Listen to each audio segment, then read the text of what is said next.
Hello again. In this video, we are going to be talking about rational numbers as exponents.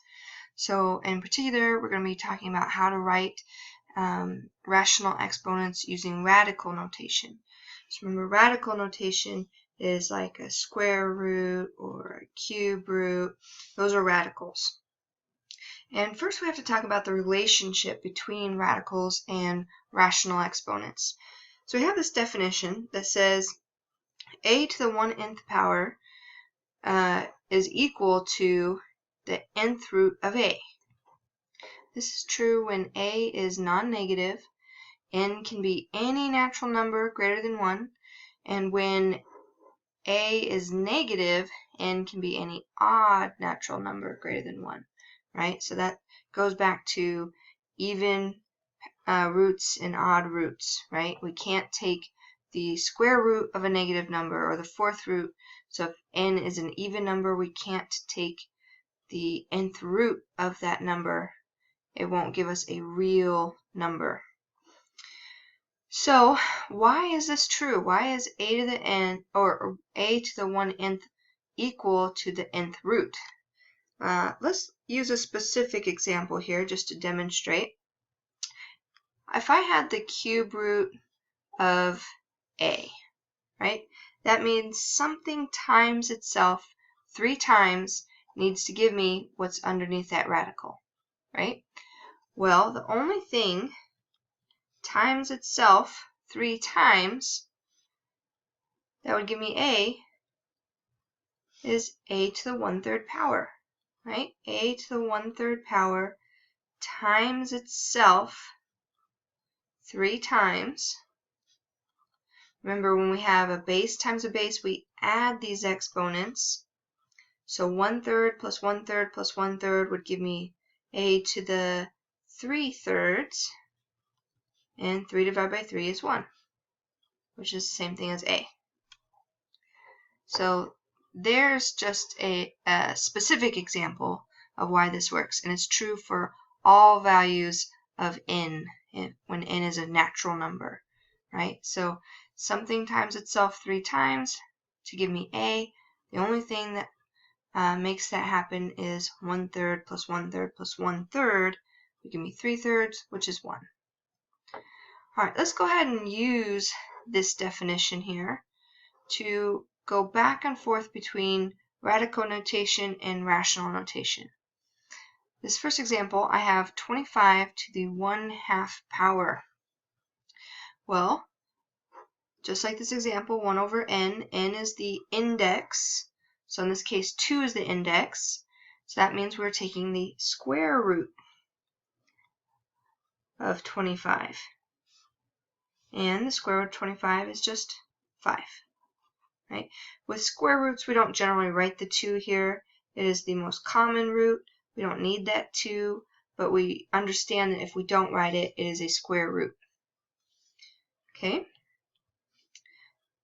X to the 1/5 power. So this is saying take the 5th root of x. Now there's nothing else I can simplify here. That would be as far as I could go. On part C, I have this entire quantity inside parentheses to the 1/3 power.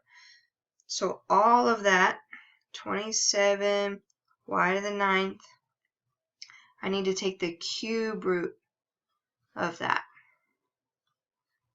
We know the cube root of 27 is 3, because 3 times 3 times 3 would give us 27. And the cube root of y to the 9th, we talked about that in previous videos. We take this exponent of 9 and divide it by 3, and we get y to the 3rd, right? So y to the 3rd times y to the 3rd times y to the 3rd would give me y to the 9th. So I needed 3 things that multiply together to give me y to the 9th, and that is y to the 3rd. Okay, part D, I have negative 25 to the 1/2 power. And the question is, does that negative get the exponent or not? What do you guys think? If it has no parentheses, then this exponent is only applied to what it's directly next to. This 1/2 power is next to 25. It only applies to 25, not the negative here. So when I rewrite this, I'll rewrite it as the negative square root of 25. Right? Again, this negative is not with that rational exponent. It stays outside of the radical. And then we can evaluate. Square root of 25 is 5, and I still have that negative that needs to be multiplied by that square root of 25. Next example, we have negative 8y to the 6th to the 1/3 power. So that means I'm taking the cube root of negative 8y to the 6th. And we know the cube root of negative 8 is negative 2, because negative 2 times negative 2 times negative 2 would give us negative 8. And the cube root of y to the 6th is y squared. Right? We take the 6 divided by 3, and we get a 2. Right? Y squared times y squared times y squared would give me that y to the 6th. And the last one here, we have 7x to the 1/5 power. And again, the question is, what does that exponent actually apply to? Does it apply to 7x or just the x? There's no parentheses here. This 1/2 power or 1/5 power only applies to the x. This is 7 times x to the 1/5. So only x is getting that 1/5 power. So it's the 5th root of only x, and I need to multiply that by 7. Okay, let's try some more. So all of these, you'll notice it was 1/2, 1/5, 1/3. But what happens if the numerator of that rational exponent is not just a 1? We have this new definition. It says, if n is a natural number greater than 1, and the nth root of a is a real number, then a to the m divided by n power is equal to the nth root of a to the m power, which also equals the quantity, the nth root of a to the m power. So what we're seeing here is that the top number of that fraction is the power. So this is a to the m, or that whole quantity to the m power. And the denominator here is the root, the nth root of that quantity, the nth root of a. Okay, so top is your power, bottom is your root. I like to think of a tree. Okay, so the top is the power, and the bottom of your fraction is the root. Roots are on the bottom. Okay, so let's go ahead and try to rewrite these expressions in radical notation. So this first example here says 9 to the 3/2 power. Remember, the top number is our power. The bottom number is the root. Okay, so I like to start with the root first. So you can do it either way, right? You can take the exponent first and then the nth root, or you can take the nth root and then the exponent. I say make it smaller before you make it bigger. That's right. When we take a square root, it's going to make it smaller, and then the exponent makes it bigger because we're multiplying. So I'm going to start with the square root of 9, right? The root was 2, so square root of 9, and then I'll cube it. So I make it smaller first, I take the square root of 9, I get 3.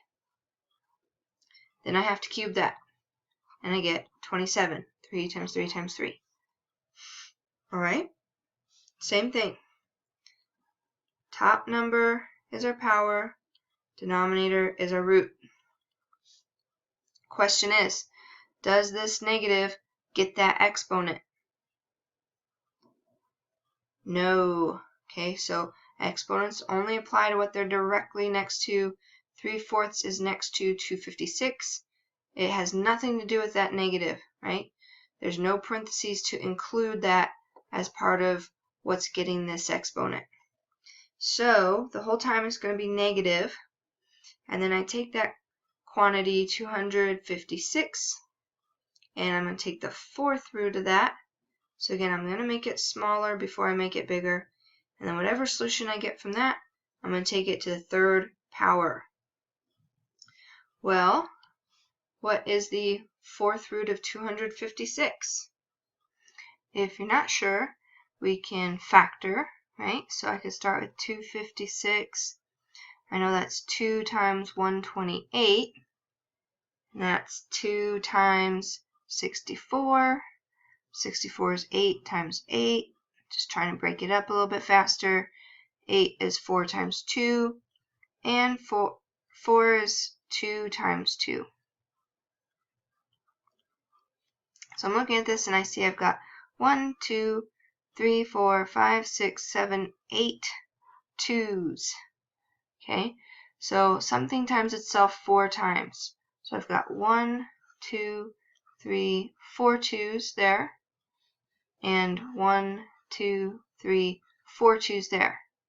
So that means that I have 2 to the 4th power twice, and I'm taking the 4th root of that. Well, the 4th root of 2 to the 4th is 2, and I have 2 of them, so I end up with 4. So the 4th root of 256 is 4. Then I need to cube it and make it negative. 4 cubed, 4 times 4 times 4 is 64, so I end up with negative 64. Alright, part C. Now that negative is in parentheses with the 32. So that whole quantity, negative 32, is getting the 2/5 power. Again, I'm going to make it smaller before I make it bigger. I have to take the 5th root of negative 32. Whatever answer I get there, I'm going to take it to the 2nd power. 32 is 2 to the 5th power. So the cube root of negative 32 is going to be negative 2. Negative times a negative times a negative times a negative times a negative 5 times gets us back to this negative 32. And then I have to square it. Negative 2 times a negative 2 is a positive 4. And we're down here. Now I've got a fraction, a 1/4 to the 3/2 power. Doesn't matter that that's a fraction. Top is still the power, the numerator is the power, denominator is the root. So I'm taking the square root, again you don't have to write that 2 there, of 1/4, and then I'll take it to the 3rd power. So square root of 1/4. I take the square root of the numerator and the denominator. Square root of 1 is 1. Square root of 4 is 2. Then I have to cube it. 1 times 1 times 1 is 1. 2 times 2 times 2 is 8. So I have 1/8 there. And last one, I have this whole quantity here to the 2/7 power. So we could write this one of two ways. We could write it as the 7th root of that quantity, 2x plus 1. I don't really need those parentheses there.